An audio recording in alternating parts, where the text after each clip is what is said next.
Apa sifatmu saiki wis beda kowe ninggalke aku mentengke wong liya apa rasa tresnaku saiki wis beda kaya lumut ing pinggir segara.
Paribasan ngrangge lintang ing angkasa kowe teka gawe lara marang tresna.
Beda lambe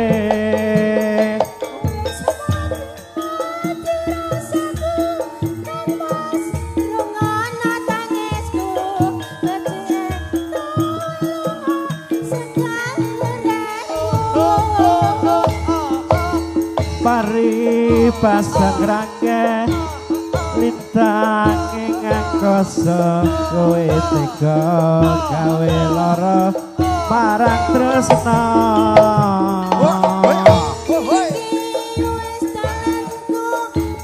Iyane wong tuaku sepurane yen gawe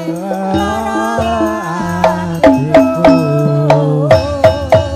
Matur suwun Pak Simin niki selajengipun Pak